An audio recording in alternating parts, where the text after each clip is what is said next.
Hi, my name is Greg Harper and I'm the owner of toolsandtutorials.com, and today I'm going to show you how to install this zero clearance throat plate into your table saw. First thing we got to do is remove the old throat plate, and I will show you guys why I'm replacing it. Aside from the fact that a zero clearance plate is going to give you way better quality cuts, this particular plate that came, this is a Grizzly 0691 table saw, and it came with this standard plate, which has served me well for about 8 years, but when I was cutting some joinery, I found that it was a little bit out of flat, and it dipped a little bit in the middle. So as I was trying to fix it, I cracked it right here. I don't know if you guys can see that little crack there. But rather than trying to fix it, I thought, well, it's time to upgrade the saw. So we've got that removed. Now we've got in this case, this throat plate is made for a Powermatic Model 66, which this saw is not. But as it states in the instructions, it also fits any other saw that has a 14 by 7/16 by 4 inch by 7/16 inch deep opening, which this saw does have. So as you can see, they are the same size. The problem is the arbor of the blade and the position of the blade isn't the same as on a Powermatic saw. So when I go to sit this in here with the blade set as far down as it'll go, it doesn't sit down properly, and that's because this slot right here for the blade isn't lining up. So what I'm going to do first, excuse me, is remove the blade. I've already removed the nut.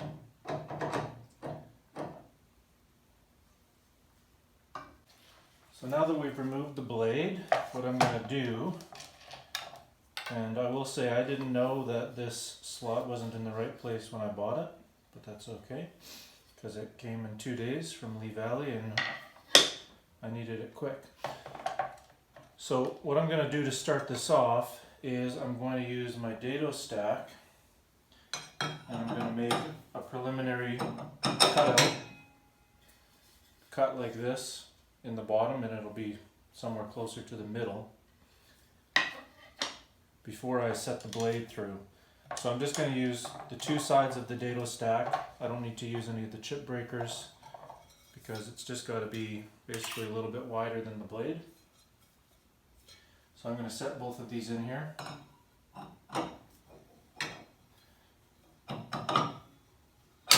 When you're working on your saw, you know you need to lock out your power so you don't accidentally trip the saw.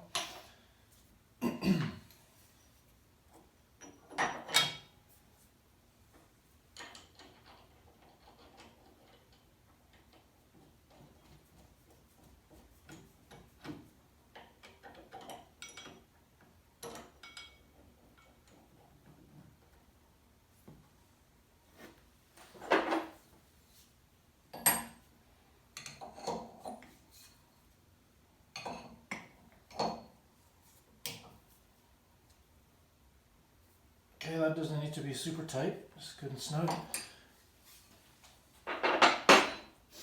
Now what I've got to do is figure out how high I want this to go.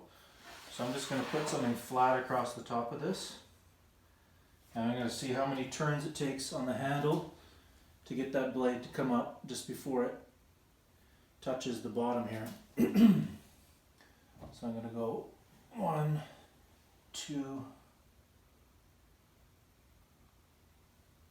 I'd say 2 and a bit should do it, 2 1/4.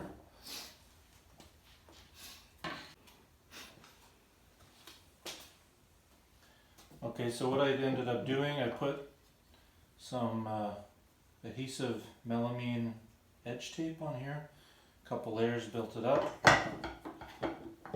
That seems to have brought it up enough where the insert is above the edge. So now what I'll do is I'll just quickly level this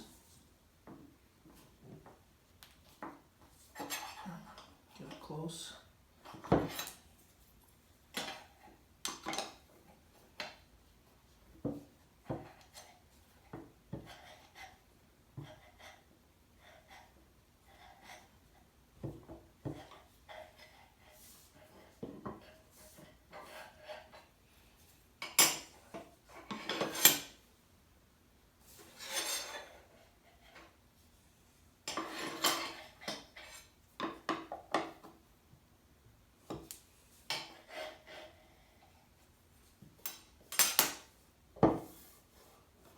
Okay, that's good for now. Next up we got to do, before you cut through the throat plate, you need to clamp it down so it stays in place. I readjusted that axial shim so it's pretty tight, and I got really no play in either direction, so that's a lot better than the original throat plate. So what I'm going to do for this, I'm just going to take a piece of scrap, put it on top there. I'm going to use my fence. Just sit it on top.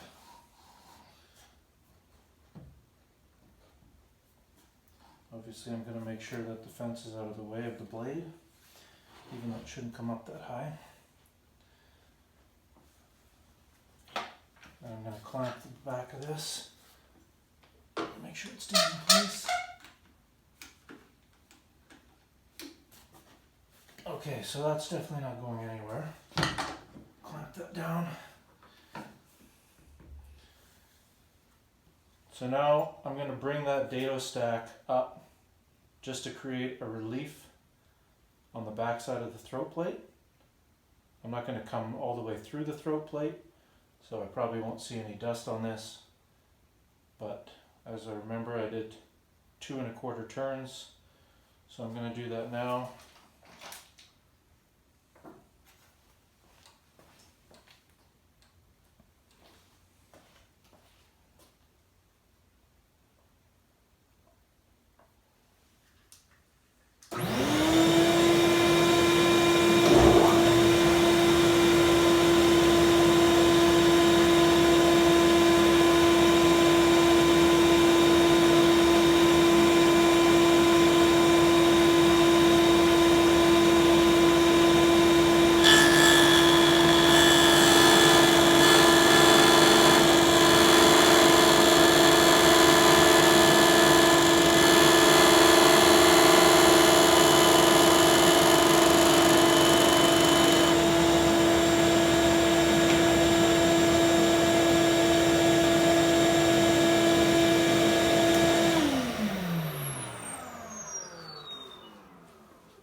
Okay, let's have a look.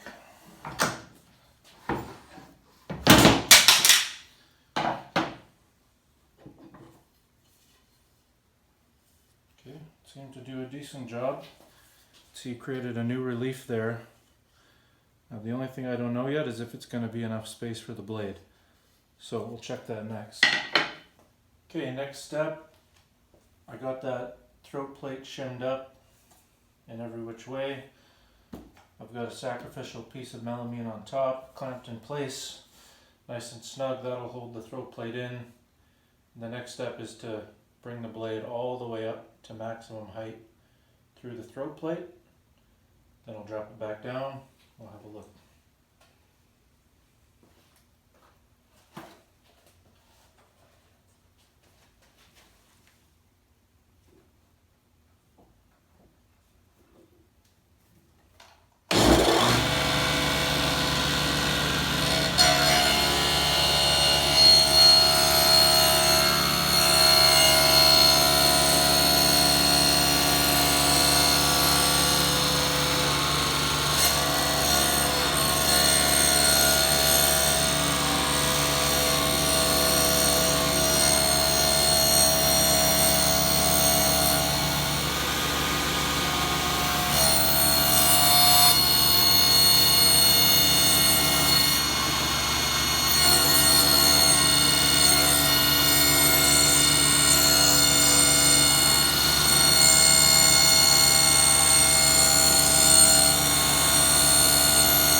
So that pretty much does it. You can see now there's a nice clean slot for the blade to come up, and if I can reach down, get that up there, see how clean that is. Zero clearance. Keep in mind, when you do this for a zero clearance throat plate, you want to dedicate this to square cuts to 90 degrees, keeping the blade at 90 degrees to the table. You cannot move this. If you do, you'll lose the 90 degrees. The blade will open up this slot here. And you definitely do not want to do that while the blade is running, because that will bind up and cause a huge problem. It's a good idea to have more than one of these around. I bought two, one that I'll use for dados and one that I'll use for 90 cuts. And then I've got another one coming from Grizzly just for regular use. And that is about it, guys. I want to thank my cameraman, Erwin. Thank you. And I want to thank my lighting man, DeWalt, for helping me out with this video. Until next time, guys. Thanks.